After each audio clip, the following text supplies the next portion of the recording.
আলামিন জিবরাইল আলাইহিস সালাতু ওয়াস সালামকে সাথে সাথে জানায়া দিলেন, ওগো জিবরাইল, কাফেররা আমার হাবিবকে নিয়ে কটূক্তি করতে শুরু করলো।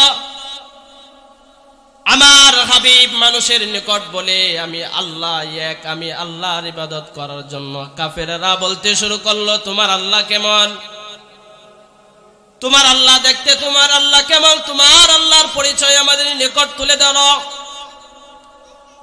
আল্লাহ রাব্বুল আলামিন সাথে সাথে জিবরাইলকে পাঠাইলেন, ও জিবরাইল, তুমি যাও আমার হাবিবকে জানায় দাও, কুল হুয়াল্লাহু আহাদ, আমি আল্লাহ এক, আমি আল্লাহ এক, আমি আল্লাহর সমতুল্য কেউ নাই, আমি আল্লাহ একক, আল্লাহুস সামাদ, আমি আল্লাহর সমতুল্য আর কেউ নাই। তারা বলতে শুরু করলো, তোমার আল্লাহর কি কোনো বাচ্চা কাচ্চা আছে কিনা, তোমার আল্লাহ কি বিয়ে শাদী করেছে কিনা, সেটাও জানায় দিলেন। ওগো হাবিব, আপনি তাদেরকে জানায় দেন, লাম ইয়ালিদ ওয়া লাম ইউলাদ, আমার আল্লাহ কারো জন্ম দেয় নাই, কারো থেকে জন্ম নেন নাই। ওয়ালাম ইয়াকুল লাহু কুফুয়ান আহাদ, তিনার সমতুল্য আর কেউ নাই। আল্লাহ রাব্বুল আলামিন দাঁত ভাঙা জবাব দিয়ে দিলেন কাফেরদেরকে। রাসূলুল্লাহ সাল্লাল্লাহু আলাইহি ওয়াসাল্লাম যখন কাফেরদেরকে বলা শুরু করলো, তোমরা জানতে চেয়েছো আমার আল্লাহ কয়জন, আমার আল্লাহ হলো একজন, আমার আল্লাহ অমুকাফেক্কি, আল্লাহ কারো কাছে কোনো কিছু চান না, আল্লাহ রাব্বুল আলামিন বিয়ে শাদী করেন নাই, তিনার সমতুল্য আর কেহ নাই। কাফেরদেরকে যখন এই কথা বুঝাই দিলেন, কাফেররা দাঁত ভাঙা জবাব পেয়ে গেলেন। এই জন্য মুসলমান ভাইরা আমার, এই সূরাতুল ইখলাসের ভিতরে আল্লাহ পাক রব্বুল আলামিন আল্লাহর শানে কথা বলেছেন। আল্লাহ এক, আল্লাহর সাথে কাউকে শরীক করা যাবে না। আলহামদুলিল্লাহ আলহামদুলিল্লাহ নাহমাদুহু ওয়া নাস্তাঈনুহু ওয়া নাস্তাগফিরুহু ওয়া নু'মিনু বিহি ওয়া নাতাওয়াক্কালু আলাইহি ওয়া নাউযু বিল্লাহি মিন শুরুরি আনফুসিনা ওয়া মিন সাইয়্যাতি আ'মালিনা। من يهده الله فلا مضل له ومن يضلله فلا هادي له ونشهد أن لا إله إلا الله وحده لا شريك له ونشهد أن سيدنا وسندنا وحبيبنا ومولانا محمدا عبده ورسوله الذي أرسله بالحق بشيرا ونذيرا وداعيا إلى الله بإذنه وسراجا منيرا. أما بعد فأعوذ بالله من الشيطان الرجيم. بسم الله الرحمن الرحيم.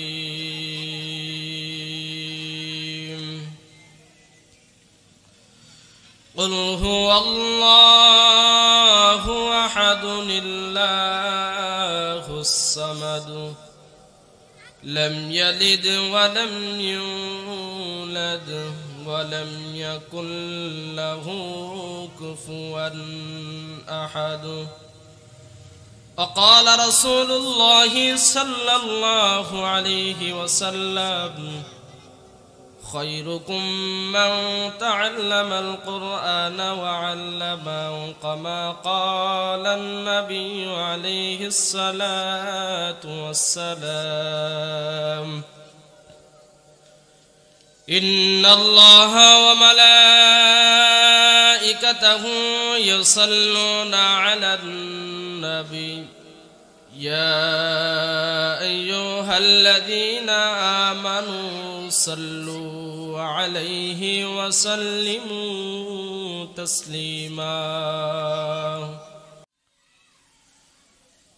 সম্মানিত উপস্থিতি,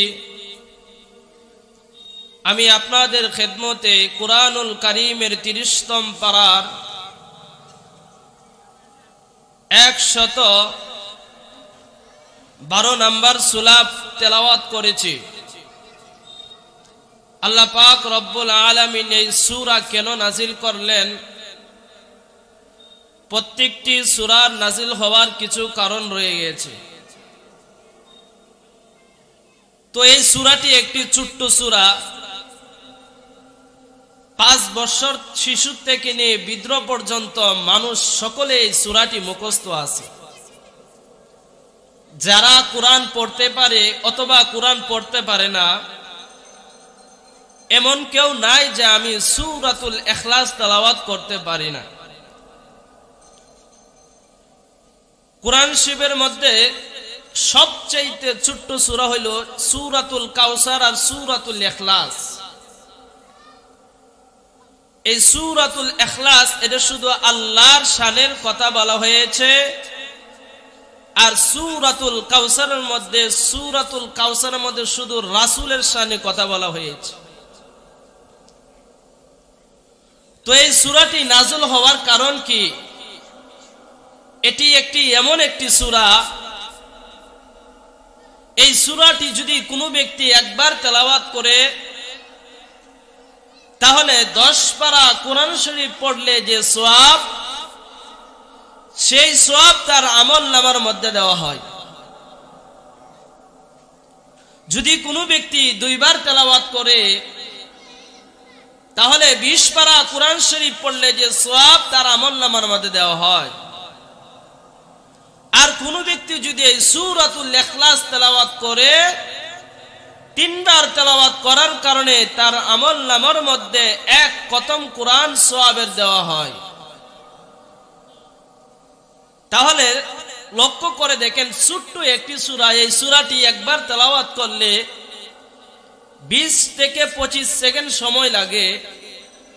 ৩ বার তেলাওয়াত করলে ১ মিনিটের প্রয়োজন। যদি কোনো ব্যক্তি ১ মিনিট তেলাওয়াত করে তাহলে তার আমলনামার মধ্যে আল্লাহ পাক রব্বুল আলামিন ১ খতম কোরআনের সওয়াব দেয়া দেয়। তাহলে এই সূরাটির এত গুণ, এত ফজিলত। যা হোক, আমি যেটা আপনাদেরকে বুঝাইতে চাইছি, এই সূরাতুল ইখলাস আল্লাহ পাক রব্বুল আলামিন কেন অবতীর্ণ করলেন, কেন নাজিল করলেন? এই সূরাটি হলো মাক্কি সূরা, মক্কায় অবতীর্ণ হয়েছে। তো এই সূরাটি নাজিল হওয়ার কারণ হচ্ছে রাসূল সাল্লাল্লাহু আলাইহি ওয়াসাল্লাম যখন দ্বীনের দাওয়াত নিয়ে যাইতেন মানুষের দ্বারে দ্বারে, তো আমরা সকলেই জানি রাসূল সাল্লাল্লাহু আলাইহি ওয়াসাল্লামকে অনেক আঘাতিত করেছেন, কাফেররা অনেক রক্তাক্ত করেছেন। রাসূল সাল্লাল্লাহু আলাইহি ওয়াসাল্লাম যখন মানুষের নিকট দ্বীনের দাওয়াত নিয়ে যায় যে তোমরা আল্লাহর প্রতি ঈমান আনো, আল্লাহ ছাড়া কোনো মানুষ নাই, কোনো ইলাহা নাই, আল্লাহ হলো সবচেয়ে বড় ইলাহা, তোমরা যে মূর্তিগুলা পূজারি করো সেই মূর্তির পূজারিগুলা তোমরা ছেড়ে দাও। কাফেরদের নিকট যখন এই সমস্ত দাওয়াত নিয়ে যায়, কাফেররা বলতে শুরু করে, তুমি যে আল্লাহর দাওয়াত দাও ৩৬০ মূর্তির পূজারি করে আমরা তৃপ্তি পাই না, আর তুমি বলো এক আল্লাহর ইবাদত করার জন্য, এক আল্লাহর পূজা করার জন্য। তোমার আল্লাহ দেখতে কেমন? আমরা দেখে খোদাদেরকে আমরা ইবাদত করি, পূজা করি, যার তৃপ্তি আসে না, আর তোমার খোদাকে দেখা যায় না, এক খোদার অনুসরণ করতাম, বলো তোমার আল্লাহ দেখতে কেমন? আল্লাহ রাব্বুল আলামিন জিবরাইল আলাইহিস সালাতু ওয়াস সালামকে সাথে সাথে জানায় দিলেন, ওগো জিবরাইল, কাফেররা আমার হাবিবকে নিয়ে কটূক্তি করতে শুরু করলো। আমার হাবিব মানুষের নিকট বলে আমি আল্লাহ এক, আমি আল্লাহর ইবাদত করার জন্য কাফেররা বলতে শুরু করলো তোমার আল্লাহ কেমন, তোমার আল্লাহ দেখতে তোমার আল্লাহ কেমন, তোমার আল্লাহর পরিচয় আমাদের নিকট তুলে দাও। আল্লাহ রাব্বুল আলামিন সাথে সাথে জিবরাইলকে পাঠাইলেন,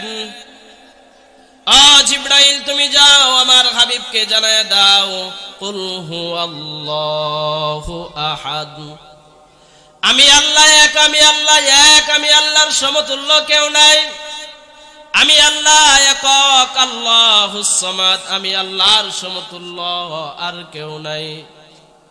তারা বলতে শুরু করলো তোমার আল্লাহর কি কোনো বাচ্চা কাচ্চা আছে কিনা, তোমার আল্লাহ কি বিয়ে শাদী করেছে কিনা, সেটাও জানায় দিলেন। ওগো হাবিব আপনি তাদেরকে জানায় দেন লাম ইয়ালিদ ওয়া লাম ইউলাদ, আমার আল্লাহ কারো জন্ম দেয় নাই, কারো থেকে জন্ম নেন নাই। ওয়া লাম ইয়াকুল লাহু কুফুয়ান আহাদ, তিনার সমতুল্য আর কেউ নাই। আল্লাহ রাব্বুল আলামিন দাঁত ভাঙা জবাব দিয়ে দিলেন কাফেরদেরকে। রাসূলুল্লাহ সাল্লাল্লাহু আলাইহি ওয়াসাল্লাম যখন কাফেরদেরকে বলা শুরু করলো তোমরা জানতে চেয়েছো আমার আল্লাহ কয়জন, আমার আল্লাহ হলো একজন, আমার আল্লাহ অমুকাফেক্কি, আল্লাহ কারো কাছে কোনো কিছু চান না, আল্লাহ রাব্বুল আলামিন বিয়ে শাদী করেন নাই, তিনার সমতুল্য আর কেহ নাই। কাফেরদেরকে যখন এই কথা বুঝাই দিলেন কাফেররা দাঁত ভাঙা জবাব পেয়ে গেলেন। এই জন্য মুসলমান ভাইরা আমার, এই সূরাতুল ইখলাসের ভিতরে আল্লাহ পাক রব্বুল আলামিন আল্লাহর শানে কথা বলেছেন। আল্লাহ এক, আল্লাহর সাথে কাউকে শরীক করা যাবে না। আল্লাহ এক, ও দ্বিতীয় আল্লাহ বলেন আর কেউ নাই। যদি কোনো ব্যক্তি আমি আল্লাহর সাথে শরীক করে তাহলে সে যেন শিরিক করলো, আমি আল্লাহর সাথে শিরিক করার কারণে আমি আল্লাহ সব গুনাহ মাফ করব, কিন্তু তার শিরিক গুনাহ আমি আল্লাহ তাআলা ক্ষমা করব না। এই জন্য মুসলমান ভাইরারে আমার, যারা আল্লাহর সাথে শিরিক করেন, যারা মাজার পূজারী আছেন, মাজারের মধ্যে সেজদা দেন, আল্লাহর কাছে না চাইয়া বাবার দরবারে গিয়েছেন, বাবার কাছে ফরিয়াদ করেন ও বাবা আমাকে সন্তান দেন, এমন মানুষ আমাদের সমাজের মধ্যে কিন্তু অভাব নাই। দেখবেন বহু মানুষ আছে মাজারে যায়, আল্লাহর কাছে না চাই, মাজারে গিয়ে মান্নত করে, মাজারে গিয়ে কি করে পীর সাহেবের কাছে বাচ্চা চায়। এই সমস্ত কাজগুলা যে আপনারা করেন, আল্লাহ ছাড়া যারা অন্যর মাথা নিচু করবে, অন্যের পায়ের নিচে মাথা নিচু করবে, আল্লাহ তাআলা বলেন সেই আমার সাথে শিরিক করল। আল্লাহ রাব্বুল আলামিন বলেন সবথেকে বড় গুনাহ হলো শিরিক গুনাহ। আল্লাহ রাব্বুল আলামিন সমস্ত গুনাহ নামাজের মধ্যে মাফ করে দেয়, তওবার মধ্যে মাফ করে দেয়। আর কোন ব্যক্তি যদি আমি আল্লাহর সাথে শিরিক করে তাহলে আমি আল্লাহ তাআলা তাকে ক্ষমা করব না। এই জন্য শিরিক একটা এমন জিনিস, আমরা শিরিক করি, অনেকে জানে হুজুর শিরিক কি জিনিস এটাই তো বুঝি না, শিরিক কি জিনিসটা এটাই তো বুঝি না। শিরিক যে আমি আপনাদের খেদমতে কুরআনুল কারীমটা তেলাওয়াত করেছি, সূরাতুল ইখলাস তেলাওয়াত করেছি, এটার ভিতরে আল্লাহ বলেছেন কুল হুয়াল্লাহু আহাদ। ও নবী আপনি জানায় দেন, কাফেরদেরকে জানায় দেন আমি আল্লাহ একক। তারা 360 মূর্তির পূজারি করে, আমি 360 মূর্তির সাথে আমাকে যোগ করতে পারবে না। তারা যদি আমার প্রতি ঈমান আনে, আপনার প্রতি ঈমান আনে, তাহলে আমি এক আল্লাহকে বিশ্বাস করতে হবে, আমি এক আল্লাহর গোলামি করতে হবে। 360 মূর্তির পূজারি করে আল্লাহর ইবাদত করা যাবে না। 360 মূর্তির পূজারি করে আল্লাহর প্রতি ঈমান আনা হবে না। 360 মূর্তির পূজারি করে আপনার নবীর প্রতি ঈমান আনা হবে না। তাদেরকে জানায় দেন কুল হুয়াল্লাহু আহাদ, আমি আল্লাহ এক, অদ্বিতীয় কেউ নাই, সমস্ত মূর্তিগুলা বাতিল। আমি আল্লাহর প্রতি যারা ঈমান আনবে তারা দুনিয়াতেও কামিয়াব হয়ে যাবে, আখিরাতেও কামিয়াবি হয়ে যাবে। এই জন্য মুসলমান ভাইরা আমার, যারা আমরা আল্লাহ ছাড়া অদ্বিতীয় কাউকে ইলাহ হিসাবে মানি, তাহলে আমাদের ঈমানটা চলে যাবে, আমাদের ঈমানের ভিতর ত্রুটি চলে আসবে। আল্লাহ বলে দিয়েছেন আমি আল্লাহ এক। দুনিয়াতেই দেখেন না, আপনার স্ত্রীর সামনে যদি আপনি বলেন আরেকটা বিবাহ করার জন্য, আপনার স্ত্রী বলবে তুমি যদি আমাকে বাদ কাপড় না দাও, ঘরে টাকার ব্যবস্থা না করে দাও, গাছতলা পর্যন্ত রাখো, আমি থাকতে রাজি। কিন্তু আরেকজন মহিলা তুমি নিয়ে আসবা, আরেকটা বিবাহ করবা, আমি বউ সেটা মেনে নিতে পারবো না। দুনিয়াতে যদি স্ত্রী যদি আরেকজনের এও না মেনে নিতে পারে, শরীক না মেনে নিতে পারে, আমার আল্লাহ বলেন কোন ব্যক্তি যদি আমি আল্লাহর সাথে অহংকার করে আমি আল্লাহ সহ্য করতে পারি, আমি আল্লাহকে গালি দেয়, আমি আল্লাহ তাআলা সহ্য করতে পারি, আমি আল্লাহর সাথে আল্লাহকে নিয়ে কটূক্তি করে আমি সেটাও সহ্য করতে পারি, কিন্তু কোন ব্যক্তি যদি আমি আল্লাহর সাথে কাউকে শরীক বানাই, আমি আল্লাহ তাআলা সেটা কি করতে পারি না, সহ্য করতে পারি না। এই জন্য মুসলমান ভাইরা আমার, হযরত মুসা আলাইহিস সালাতু ওয়াস সালাম মনে মনে চিন্তা করে, আমার আল্লাহর কি কোনো ক্লান্তি নাই, আমার আল্লাহর কি কোনো ঘুম নাই? আমার আল্লাহ রাব্বুল আলামিনের যদি ঘুম থাকে তাহলে 7টি আসমান 7টি জমিন কিভাবে পরিচালনা করে? এমন চিন্তা কিন্তু আমাদের মধ্যে অনেকেরই আছে যে আল্লাহ গোটা পৃথিবীটাকে কিভাবে একা সামাল দেয়, 7 আসমান 7 জমিন কিভাবে পরিচালনা করে। এখন অনেকেই বলতে পারে 7 আসমান বলতে কোনো শব্দ নাই, 7 জমিন বলতে কোনো শব্দ নাই। না, আল্লাহ পাক রব্বুল আলামিন কুরআনুল কারীমের মধ্যে বলেন, ইন্না ফি খালকিস সামাওয়াতি ওয়াল আরদি ওয়াখতিলাফিল লাইলি ওয়ান নাহারি লাআয়াতিল লিউলিল আলবাব। তোমরা কি দেখো না আমি 7টি আসমান 7টি জমিন কিভাবে আমি স্তরে স্তরে রেখেছি, কিভাবে আমি আল্লাহ তাআলা স্তরে স্তরে ভাবে রেখেছি। তাহলে লক্ষ্য করে দেখেন, যেই জায়গার ভিতরে আল্লাহ বলেছেন 7 আসমান 7 জমিন, তাহলে অবশ্যই আমাদের এইগুলা বিশ্বাস করতে হবে। মুসলমান ভাইরা আমার, হযরত মুসা আলাইহিস সালাতু ওয়াস সালাম মনে মনে চিন্তা করে, রাত্রে ঘুমাইয়া ঘুমাইয়া চিন্তা করে, এক আল্লাহ 7 আসমান 7 জমিন কিভাবে পরিচালনা করে। আল্লাহ রাব্বুল আলামিন সাথে সাথে জিবরাইলকে পাঠাইলেন, ও জিবরাইল তুমি যাও। আমার মুসা মনে মনে চিন্তা করে, আমি আল্লাহ তাআলা কিভাবে 7 আসমান 7 জমিন পরিচালনা করি। জিবরাইল আলাইহিস সালাতু ওয়াস সালাম চলে আসলেন। মুসা আলাইহিস সালাতু ওয়াস সালাম বলতে শুরু করলেন, ওগো জিবরাইল কেন আসলেন? জিবরাইল বলে, ওগো মুসা মনে মনে চিন্তা করো, আমার আল্লাহ 7টি আসমান 7টি জমিন কিভাবে পরিচালনা করে। আল্লাহ রাব্বুল আলামিন আমাকে পাঠাইলেন তোমাকে বোঝানোর জন্য, আল্লাহ তাআলা কিভাবে 7টি আসমান পরিচালনা করে। মুসা নবী চিন্তাত হয়ে গেলেন, এখন কি আমি কোনো পরীক্ষার সম্মুখীন হয়েছি কিনা। জিবরাইল আলাইহিস সালাতু ওয়াস সালাম বলেন, মুসা অবশ্যই তুমি পরীক্ষায় সম্মুখীন হয়ে গিয়েছো।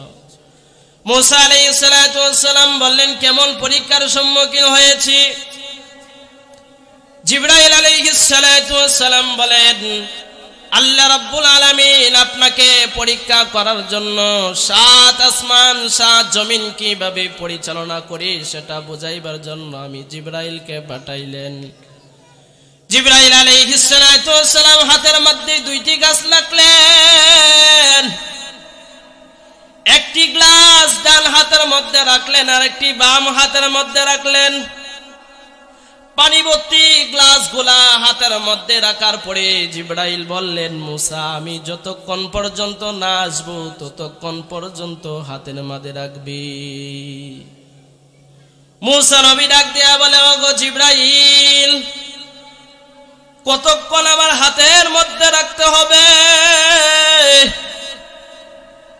জিবরাইল ডাক দিয়া বলে, যতক্ষণ পর্যন্ত আল্লাহর পক্ষ থেকে আদেশ না আসবে ততক্ষণ পর্যন্ত হাতের মধ্যে গ্লাসগুলা রাখতে হবে। হযরতে মুসা আলাইহিস সালাতু ওয়াস সালাম হাতের মধ্যে গ্লাসগুলা রাখলেন। রাখতে রাখতে এমন অবস্থায় ক্লান্ত হয়ে গেলেন, ঘুম যখন চলে আসলো, হাতের গ্লাসগুলা জমিনের মধ্যে পড়ে ভেঙে গেল। সাথে সাথে জিবরাইল চলে আসলো, ওগো মুসা তোমার হাতের মধ্যে আমি গ্লাস রেখে গিয়েছিলাম, আমি বলেছিলাম যতক্ষণ পর্যন্ত আল্লাহ রাব্বুল আলামিনের পক্ষ থেকে আদেশ না আসবে ততক্ষণ পর্যন্ত তোমার হাতের মধ্যে গ্লাসগুলা রাখতে হবে। মুসা আলাইহিস সালাতু ওয়াস সালাম বলেন, ওগো জিবরাইল, আমি হাতের মধ্যে গ্লাসগুলা রাখতে রাখতে আমি ক্লান্ত হয়ে গেলাম। এমন অবস্থায় আমার দুটি চোখের মধ্যে ঘুম চলে আসলো, আমার হাত তো নিয়ন্ত্রিত রাখতে পারলাম না। ওগো জিবরাইল, আমার চোখের মধ্যে যখন ঘুম চলে আসলো হাতগুলা নিয়ন্ত্রিত রাখতে পারলাম না, হাতগুলা অটোমেটিক গ্লাসগুলা ছেড়ে দিল, জমিনের মধ্যে পড়ে গ্লাসগুলা ভেঙে যায়। জিবরাইল আলাইহিস সালাতু ওয়াস সালাম বললেন, ওগো মুসা আমার আল্লাহ এটাই তোমাকে পরীক্ষা করিবার জন্য আমাকে পাঠাইলেন। ও মুসা তুমি মনে মনে চিন্তা করো আমার আল্লাহ 7টি আসমান কিভাবে পরিচালনা করে, 7টি জমিন কিভাবে পরিচালনা করে, এত কুলকায়নাত যা চোখে দেখি যা চোখে দেখি না, এত কুলকায়নাত আল্লাহ রাব্বুল আলামিন কিভাবে নিয়ন্ত্রিত রাখেন। আর রাত্রে যায় আমার আল্লাহ কি কোনো ঘুম নাই, দিন যায় আমার আল্লাহর কি কোনো ক্লান্তি নাই। জিবরাইল বলে, ওগো মুসা আল্লাহ রাব্বুল আলামিন আমাকে পাঠাইলেন, গ্লাসগুলা হাতের মধ্যে দিলাম, তোমার চোখের মধ্যে ঘুম আসে না, একটু ঘুমের ভাব আসার কারণে যদি গ্লাসটি জমিনে পড়ে ভেঙে যায়। ওগো মুসা একটু ঘুম আসার কারণে যদি গ্লাসগুলা পড়ে যদি ভেঙে যায়, তাহলে আমার আল্লাহ যদি ঘুমায়, আমার আল্লাহর চক্ষু যদি ঘুম চলে আসে, তাহলে মুসা বলো 7 আসমান 7 জমিন আমার আল্লাহ তাআলা কিভাবে নিয়ন্ত্রিত রাখবে। হযরতে জিবরাইল আলাইহিস সালাতু ওয়াস সালাম জানায় দিলেন, ওগো মুসা লা তাখুযুহু সিনাতুন ওয়ালা নাওম, আমার আল্লাহর কোনো ঘুম নাই, আমার আল্লাহর কোনো ক্লান্তি নাই। হযরতে মুসা আলাইহিস সালাতু ওয়াস সালাম তখন চিন্তা করলেন, আল্লাহ তাআলা আমাকে কেমন ভাবে মুহূর্তের ভিতরে বুঝাইয়া দিলেন। আমি মুখে মুখে কাহর কাছে প্রকাশ করি নাই, অন্তরে অন্তরে একটু চিন্তা করেছিলাম আল্লাহ তাআলা এত কুল কায়নাত কিভাবে পরিচালনা করেন। আর আল্লাহ তাআলার সাথে সাথে আমি মুসাকে বুঝাইয়া দিলেন। হযরতে মুসা আলাইহিস সালাতু ওয়াস সালামকে জানায়া দিলেন, আমার আল্লাহর কোনো ক্লান্তি নাই, আমার আল্লাহর কোনো ঘুম নাই। মুসা আলাইহিস সালাতু ওয়াস সালাম বলেন, আমার আল্লাহ এমন একজন আল্লাহ, আমি মুসা মুখ দিয়া কাহার কাছে প্রকাশ করি নাই, আমি মুসা কাহার নিকট গিয়ে কোনোভাবে বলি নাই আল্লাহ কিভাবে নিয়ন্ত্রিত রাখে। রাত্রে ঘুমাইয়া ঘুমাইয়া আমি মনে মনে একটু চিন্তা করেছিলাম, আল্লাহ তাআলা দিলের চিন্তাটা পর্যন্ত দেখেন। এই জন্য মুসলমান ভাইরা আমার, আল্লাহ তাআলা গোটা পৃথিবীর মধ্যে যা কিছু করেন না করেন, আমার আল্লাহ তাআলা কিন্তু অবশ্যই দেখেন। এই জন্য দেখবেন অনেক মানুষ মনে করে যে পৃথিবীর কোনো মানুষ দেখে না, আমি এমন একটা জঘন্য কাজ করেছি, আমি এমন একটা জঘন্য বিষয় করেছি, কেউ দেখে নাই পৃথিবীতে, কিন্তু দেখছেন কে? আমার আল্লাহ অবশ্যই দেখেছেন। আপনি যা কিছু করবেন, মনের ভিতরে যা ধারণা নিবেন, এটাও পর্যন্ত আল্লাহ পাক রব্বুল আলামিন জানেন। মুসা মনের ভিতরে একটু ধারণা নিছিল, এই ধারণাটা পর্যন্ত আল্লাহ পাক রব্বুল আলামিন তাকে বুঝিয়ে দিয়ে দিলেন। এই জন্য মুসলমান ভাইরা আমার, এই যে আজকে মাহফিলের আয়োজন করা হয়েছে, যারা দিলের ভিতরে এমন চিন্তা নিয়েছে যে আজকে আমি মাহফিলে যাব, আল্লাহ পাক রব্বুল আলামিন আমরা সকলে জানি আমাদের দুই কাঁধের মধ্যে দুইজন ফেরেশতা দিয়ে রেখেছেন। এই দুইজন ফেরেশতা আল্লাহ দেখেন আমাদেরকে কত মহব্বত করেন, কত দয়া করেন। ডান দিকের ফেরেশতাটা ভালো কাজ লেখে, ডান দিকের ফেরেশতাদেরকে বলে দিয়েছে, ফেরেশতা আমার বান্দা যখন ভালো কাজের নিয়ত করিবে, বান্দা যখন ভালো কাজের নিয়ত করিবে, অগ্রসর হবে ভালো কাজের দিক দিয়ে, তুমি সাথে সাথে তার নেকটা লিখে দিবে। আর বাম দিকের ফেরেশতা যারা বদ কাজগুলো লিখতে থাকে, গুনাহগুলো লিখতে থাকে, এই ফেরেশতাকে বলছে, ফেরেশতা আমার বান্দা যখন গুনাহ করবে সাথে সাথে তুমি গুনাহটা লিখবে না, কেননা আমার বান্দা দেখি আমার কাছে তওবা করে কিনা, আমি আল্লাহর কাছে মাপ চাই কিনা। আল্লাহ এত দয়া, এত মায়া দুইজন ফেরেশতা দিয়েছেন, তার মধ্যে আমাদেরকে আল্লাহ কেমন ভালোবেসে ডান দিকের ফেরেশতাকে বলছেন, নেকের কাজ করতে দেরি, তুমি ফেরেশতা লিখতে দেরি করবে না। বামের ফেরেশতাকে বলে দিয়েছে, আমার বান্দা গুনাহ করবে, তুমি সাথে সাথে গুনাহটা লিখবে না, একটু অপেক্ষা করবে, দেখি আমার বান্দা আমার কাছে তওবা করে কিনা। এই জন্য আমি যেটা বুঝাইতে চাইছিলাম, কুরআনুল কারীমের মধ্যে এই সূরাতুল ইখলাস আল্লাহ কেন অবতীর্ণ করলেন, আল্লাহ রাব্বুল আলামিন কেন নাজিল করলেন, এটার এক নম্বর কারণ হলো আল্লাহ বলেন আমি আল্লাহ একক, আমি আল্লাহর সাথে কেউ তুলনা নাই। যদি কোনো ব্যক্তি তুলনা করে তাহলে সেই যেন আমি আল্লাহর সাথে শরীক করার কারণে সেই ব্যক্তি যেন শিরিক করিল।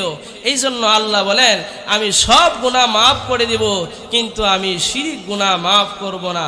যা হোক সম্মানিত উপস্থিতি, আমি বলেছিলাম সূরাতুল ইখলাস যদি কোনো ব্যক্তি একবার তেলাওয়াত করে তাহলে তার আমলনামার মধ্যে 10 পারা কোরআন পড়ার সওয়াব দেওয়া হয়, 2 বার তেলাওয়াত করিলে 20 পারার সওয়াব দেওয়া হয়, 3 বার তেলাওয়াত করিলে 1 খতমের সওয়াব দেওয়া হয়। আর কোন ব্যক্তি যদি, রাসূলুল্লাহ সাল্লাল্লাহু আলাইহি ওয়াসাল্লাম বলেছেন, কোন ব্যক্তি যদি দিনে 100 বার তেলাওয়াত করে তাহলে আল্লাহ বলেন আমি সেই বান্দাকে বিনা হিসাবে দাখলাল জান্নাহ, জান্নাতে প্রবেশ করাই, বিনা হিসাবে আমি জান্নাতে প্রবেশ করাই। কেমন ভাবে? নবীর একজন সাহাবী ছিলেন মুআবিয়া ইবনে মুআবিয়া রাদিয়াল্লাহু তাআলা আনহু। রাসূলুল্লাহ সাল্লাল্লাহু আলাইহি ওয়াসাল্লাম যখন সাহাবীদের তাবুকের যুদ্ধের মধ্যে পাঠাইলেন, মুআবিয়া ইবনে মুআবিয়া রাদিয়াল্লাহু তাআলা আনহু তাবুকের যুদ্ধের মধ্যে শহীদ হয়ে গেলেন। শহীদ হয়ে যাওয়ার পরে আল্লাহ রাব্বুল আলামিন জিবরাইলকে পাঠাইলেন, ওগো জিবরাইল তুমি যাও আমার হাবিবকে জানায়া দাও মুআবিয়ার জানাজার নামাজ আদায় করতে হবে। রাসূলুল্লাহ সাল্লাল্লাহু আলাইহি ওয়াসাল্লামের নিকট যখন ওহী চলে আসলেন, জিবরাইল চলে আসলেন, ওগো আল্লাহর রাসূল আপনার সাহাবী মুআবিয়া তাবুকের যুদ্ধের মধ্যে শহীদ হয়ে গেছেন, আপনার জানাজার নামাজ আদায় করতে হবে। রাসূলুল্লাহ সাল্লাল্লাহু আলাইহি ওয়াসাল্লাম বললেন, জিবরাইল আমি রাসূল কোথায় আর মুআবিয়া কোথায়, এত দূরত্বের ভিতরে আমি রাসূল কিভাবে জানাজা পড়াবো? জিবরাইল আলাইহিস সালাতু ওয়াস সালাম বলেন আল্লাহ বলেছেন আপনি জানাজার নামাজের জন্য প্রস্তুতি করার জন্য। রাসূলুল্লাহ সাল্লাল্লাহু আলাইহি ওয়াসাল্লাম জানাজা পড়াইবার জন্য প্রস্তুতি নিলেন, আর মুআবিয়া রাদিয়াল্লাহু তাআলা আনহুর লাশ আল্লাহ রাব্বুল আলামিন উপস্থিত করে দিলেন। রাসূলুল্লাহ সাল্লাল্লাহু আলাইহি ওয়াসাল্লাম যখন জানাজার নামাজের মধ্যে দাঁড়াইলেন, জানাজার নামাজ শেষ, এমন অবস্থায় জিবরাইলকে জিজ্ঞাসা করেন, ওগো জিবরাইল আমি জানাজার নামাজের মধ্যে দাঁড়াইলাম, সূর্য ছিল আলোকিত, যখন আমি জানাজার নামাজের মধ্যে দাঁড়াইলাম পৃথিবীটা কেমন জানি অন্ধকার হয়ে গিয়েছে, পৃথিবীটা সূর্যটা কেমন জানি অন্ধকার হয়ে গিয়েছে, কেন এমন অবস্থা হলো? জিবরাইল আলাইহিস সালাতু ওয়াস সালাম বলেন, ওগো আল্লাহর হাবিব আল্লাহর পক্ষ থেকে অসংখ্য অগণিত ফেরেশতা দুনিয়াতে আসার কারণে দুনিয়াটা এমন ভাবে সূর্যটা অন্ধকার হয়ে গিয়েছিল। আল্লাহর রাসূল বলে এত ফেরেশতা আসার কি কারণ? আমার মুআবিয়া রাদিয়াল্লাহু তাআলা আনহু কি এমন আমল করিত? আল্লাহর পক্ষ হতে অসংখ্য অগণিত ফেরেশতা আল্লাহ তাআলা কেন পাঠাইলেন? রাসূলুল্লাহ সাল্লাল্লাহু আলাইহি ওয়াসাল্লাম যখন প্রশ্ন করলেন, জিবরাইল বলেন আপনার মুআবিয়া এমন একটা আমল করত, আপনার মুআবিয়া রাদিয়াল্লাহু তাআলা আনহু এমন একটা আমল করত, প্রতিদিন দিনের বেলা আপনি যখন বলেছেন কোন ব্যক্তি যদি সূরা ইখলাস 3 বার তেলাওয়াত করে আমলনামার মধ্যে 1 খতমের সওয়াব দেওয়া হয়, আর কোন ব্যক্তি যদি দিনের মধ্যে 100 বার সূরা ইখলাস তেলাওয়াত করে আল্লাহ তাআলা তাকে দাখিলাল জান্নাত, জান্নাতে প্রবেশ করাইবে। এই জন্য মুআবিয়া রাদিয়াল্লাহু তাআলা আনহু আপনার সাহাবী কোনদিন সূরাতুল ইখলাস 3 বার পাঠ করে নাই, প্রতিদিন 100 বার তেলাওয়াত করার কারণে আল্লাহ তাআলা তাকে বিনা হিসাবে জান্নাতে দিলেন। শুধু তাই না, আসমান থেকে অসংখ্য অগণিত ফেরেশতা দুনিয়ার মধ্যে নিয়োগ করলেন। তো সুবহানাল্লাহ বলে দেখেন, এই সূরাতুল ইখলাস ছোট্ট একটা সূরা, আসমান থেকে আল্লাহ তাআলা ফেরেশতা পাঠাইলেন, যাও আমার বান্দা আমি আল্লাহর কথা মেনে জান্নাতকে বিশ্বাস করে আমি আল্লাহর শানে যে সূরাটা ছিল ছোট্ট একটা সূরা, এই সূরাটা তেলাওয়াত করার কারণে আমি আল্লাহ তাআলা তাকে এত মর্যাদা দিয়ে দিলাম, ফেরেশতা পর্যন্ত জমিনে আইসা রাসূলের পিছনে জানাজা পড়েছে, রাসূলকে বলেছেন নিজে জানাজা পড়ার জন্য, রাসূল বলেছেন এত দূরত্ব, তাউতের যুদ্ধ কোথায় আর আমি মুহাম্মদ কোথায়, এত দূরত্বের ভিতরে আমি কিভাবে জানাজা পড়াবো? আল্লাহ পাক রব্বুল আলামিন সেটারও ব্যবস্থা করে দিলেন, শুধু একমাত্র সূরা ইখলাস তেলাওয়াত করার কারণে। কথা বলেন ঠিক কিনা? সূরা ইখলাস তেলাওয়াত করার কারণে আল্লাহ তাআলা তাকে এত দামি বানায় দিয়েছে, ছোট্ট একটা সূরা। এই জন্য মুসলমান ভাইরা আমার, আল্লাহ রাব্বুল আলামিন এই সূরাতুল ইখলাস দিয়ে বুঝাইছেন, গোটা কোরআন শরীফের মধ্যে যতগুলো আয়াত অবতীর্ণ করেছেন আল্লাহ বলেন আমি সূরা ইখলাস অবতীর্ণ করেছি শুধু আমি আল্লাহর শানের জন্য। যারা আমাদের মধ্যে অনেকেরই চিন্তা যে আল্লাহ 2 জন 3 জন এমন ব্যক্তি যদি চিন্তা করে তাহলে সূরা ইখলাস তেলাওয়াত করেন।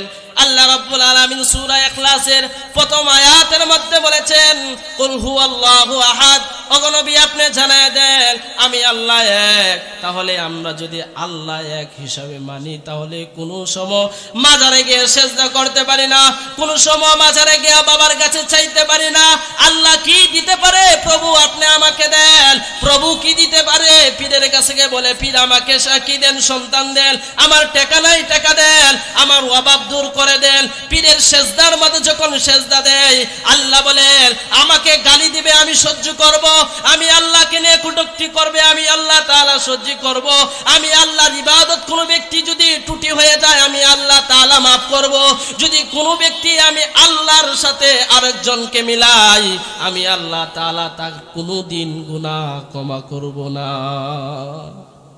সবচেয়ে বড় গুনাহ হলো শিরক। এই জন্য শিরক গুনাহ করা যাবে না, শিরক গুনাহ করা যাবে না। সম্মানিত উপস্থিতি, এই যে এত মাহফিল ওয়াজ হয় আমাদের শুধু একটাই মনের ভিতরে ধারণা, আমরা জানি কিন্তু মানি না। এই যে প্রত্যেকটি গ্রামের গ্রামে দ্বীনি আওয়াজ মানুষের কানের মধ্যে পৌঁছায় দেয়, দ্বীনির কথা মানুষের নিকট পৌঁছায় দেয়, মানুষ জানে কিন্তু মানুষ মানতে চায় না। হায় আফসোস, কিসের পিছনে দৌড়ায় আছেন? সন্তানাদি বিবি বাচ্চা একটিবার চিন্তা করে দেখেন, আপনার বাবাও আপনাকে এইভাবে দিনের পর দিন কেটে দিনের পর দিন না খাইয়া আপনি সন্তানকে লালিত পালিত করেছে। সন্তান সকালে খেয়েছে, দুপুরে কি খাবে, দুপুরে খেয়েছে, রাত্রেবেলা বিবি বাচ্চা কি খাবে। আমরা সবাই চিন্তা করি, যেই বাবা চিন্তা করে আমাদেরকে লালিত পালিত করেছিল এই বাবাও অন্ধকার কবরে চলে গেছে। নিজের হাত দিয়ে মাটি দিয়ে চলে আসলাম, ঘরের পিছনে অন্ধকার কবর, গোটা পৃথিবীর কবর রাখা যায় কিন্তু 3.5 হাত অন্ধকার কবর। যেখানে বাবাকে রেখে আসলেন 10 বছর হয়ে গিয়েছে, 20 বছর হয়ে গিয়েছে, এখন পর্যন্ত চুই দিয়েও দেখেন না আমার বাবার কবরটা কেমন আছে, আমার বাবার কবরটা কেমন আছে। যাইয়া দেখি, আহা এমন সন্তান রেখে যাবেন না, এমন একটা সন্তান রেখে যা। এত কষ্ট করে টাকা উপার্জন করে যে সন্তানের জন্য রেখে গেলেন, মরে যাওয়ার পরে সেই সন্তানাদি ঝগড়া করে কে কতটুক সম্পদ নিবে, বিবি বাচ্চা ঝগড়া লেগে যায়, কে কতটুক সম্পদ উপর কি করতে হবে, ভাগ করতে হবে। আপনি মরে যাওয়ার পরে 3 দিন পর 7 দিন পর থেকে শুরু হয়ে যায়। আর যে আল্লাহ আপনাকে পাঠাইলেন দুনিয়ার মধ্যে, সেই আল্লাহকে বলে দুনিয়ার পিছে লুটে আছেন। মানুষের কোনো অস্তিত্বই ছিল না। এই যে দেখেন আমরা যারা এখানে বসে আছি, একটুবার চিন্তা করেন, আমাদের কোনো অস্তিত্ব ছিল? আপনার বয়স যদি হয়ে থাকে 40 বছর বা 50 বছর, যারা এখানে উপস্থিত আছেন, 50 বছর আগে আপনার কোনো অস্তিত্বই ছিল না, আপনার কোনো নাম নিশানাই ছিল না। আপনার বাবাও জানতো না আমার ঘরে ছেলে সন্তান আসবে, আর আপনি ছেলেও জানতেন না আমি অমুকের ঘরে জন্মগ্রহণ করব। ও পদ্মার অন্তরে মা ও বোনেরা, আপনাদেরকে বলে যায়, আপনারাও জানতেন না আমার গর্ভের ভিতরে ছেলে সন্তান আসবে, এমক সন্তানটা আমার হবে, এই সন্তান আমাকে লালিত পালিত করবে বুড়ো হয়ে গেলে, এমন চিন্তা কারও ছিল না। আল্লাহ বলেন, আমি তোমাদেরকে নাফাক এক ফুটা পানির থেকে আমি আল্লাহ তাআলা কুদরত হিসাবে তোমাদেরকে বানাইলাম, আর এত সুন্দর করে বানাইয়া আমি দুনিয়াতে পাঠাইলাম। যে আল্লাহ বানাইলেন সে আল্লাহকে তোমরা ভুলে গেলা, আয় আফসোস। এই জন্য মুসলমান ভাইরারে আমার, মানুষদেরকে যখন আল্লাহ পাক রব্বুল আলামিন বানাইবার জন্য চিন্তা ফিকির করেছিল, আল্লাহ পাক রব্বুল আলামিন বলেন, وَإِذْ قَالَ رَبُّكَ لِلْمَلَائِكَةِ إِنِّي جَاعِلٌ فِي الْأَرْضِ خَلِيفَةً।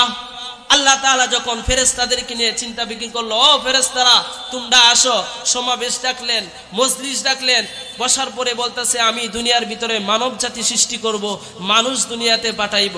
তো ফেরেশতারা বললেন যে আল্লাহ তুমি দুনিয়াতে কেন মানুষ পাঠাইবা? قالوا وتجعل فيها من يفسد فيها ويسفك الدماء। আল্লাহ দুনিয়াতে মানুষ বানাইবার কি প্রয়োজন? আমরা ফেরেশতারাই তো তোমার ইবাদতের জন্য আছি। এই যে মানুষগুলা দুনিয়াতে পাঠাইবা, তারা কুনাকুনি ফানাফানি লাফালাফি, একজনের সম্পদ আরেকজনে নিবে, খাওয়া খাওয়াই করবে, কি প্রয়োজন? আমরাই তো তোমার ইবাদতের জন্য যথেষ্ট।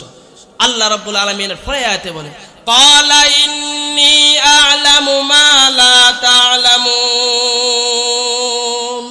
আমি যা জানি তোমরা তা জানো না।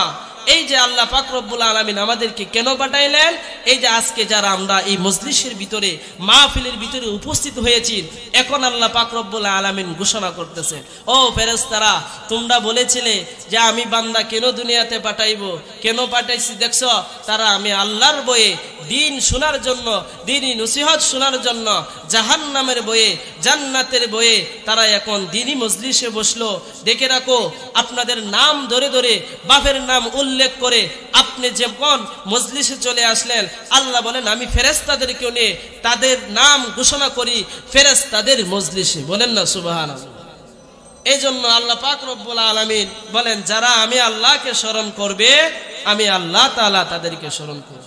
এই যে আজকে যারা এই মজলিসের ভিতরে আসলেন, মাহফিলে আসলেন, অবশ্যই আল্লাহর বয়েই তো আসলেন, আল্লাহর কিছু গুণগান শোনার জন্য আসলেন। আল্লাহ বলেন, যারা আমি আল্লাহকে স্মরণ করবে, আমি আল্লাহর ভয়ে যারা দিনী নসিহত গুলা শুনবে, তৎ অনুযায়ী আমল করবে, আল্লাহ বলেন আমি তাদেরকে দুনিয়াতেও কামিয়াবি করে দেব।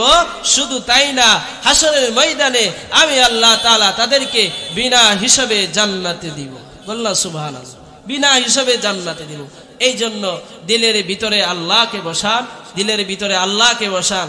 আল্লাহ বলেন, যেই দিলটার ভিতরে আমি আল্লাহর বসা কথা ছিল, যে কলব একটা এমন জিনিস, এটা রাজধানী। কোনো ব্যক্তি যদি এই রাজধানীর ভিতরে, এই কলবটার ভিতরে শয়তানকে বসায়া দেয়, দেখবেন শয়তান তার কলবে বসার কারণে এর মুখ দিয়া গালিগুলাজ করার জন্য তার বাধা খাইবে না, এই হাত দিয়া অন্যকে মারার জন্য কোনো বাধা বিক্রি করবে না, এই পা দিয়া গুনার দিকে অগ্রসর হওয়ার জন্য তার কোনো বিবেক বুদ্ধি কাজ করবে না, এই মুখ দিয়া হারাম খাওয়ার জন্য, কান দিয়া গান শোনার জন্য কোনো বিবেক বুদ্ধি কাজ করবে না। কেন করবে না? তার দিলের ভিতরে আল্লাহকে না বসাইয়া ইবলিসকে বসাইছে। যদি আল্লাহকে বসাইতো, আল্লাহ বলেন যেই বান্দা দিলের ভিতরে আমি আল্লাহকে না বসাইয়া ইবলিসকে বসাইলো, সে যেন জাহান্নামের দিকে দৌড়তে শুরু করলো। আর আমি আল্লাহকে বলার কারণে যারা আমি আল্লাহকে বলে থাকে তারা দুনিয়াতেও ক্ষতিগ্রস্ত হয়ে যাবে, শুধু তাই না তারা আখিরাতেও ক্ষতিগ্রস্ত হয়ে যাবে। এই জন্য দিলের ভিতরে আল্লাহকে বসান। এই জায়গার ভিতরে আজকের আপনারা একটা এমন সুন্দর আয়োজন করেছেন, শুধু আয়োজন করেছেন, উলামায়ে কেরাম আসবেন, ওয়াজ নসিহত করবেন, শুনবেন, কিন্তু আমল করেন না। আমল করেন না, দেখেন তত অনুযায়ী আমল করবেন, তাহলে এই দুনিয়াতেও কামিয়াব হতে পারবেন, আখিরাতেও কামিয়াবি হতে পারবেন। যা হোক, সম্মানিত উপস্থিতি, সূরা ইখলাস আমি 1 মিনিটের ভিতরে শেষ করে দিচ্ছি। সূরা ইখলাস আল্লাহ পাক রব্বুল আলামিন অবতীর্ণ করেছেন। আল্লাহ এক হিসাবে মানতে হবে, আল্লাহর কাছে সবকিছু চাইতে হবে। আর আমরা বেশি বেশি করে সূরা ইখলাস তেলাওয়াত করব, কমপক্ষেও 100 বার, যদি না পারি 3 বার তেলাওয়াত করব। আর যদি প্রতিদিন রুটিন বানাই 100 বার তেলাওয়াত করতে পারি, তাহলে মুআবিয়া ইবনে মুআবিয়ার মতো আমরা বিনা হিসাবে জান্নাতে যেতে পারব। আল্লাহ পাক রব্বুল আলামিন আমাদেরকে যেন বেশি বেশি করে সূরা ইখলাস তেলাওয়াত করার মতো তৌফিক দান করেন। সকলে বলে আল্লাহুম্মা আমিন।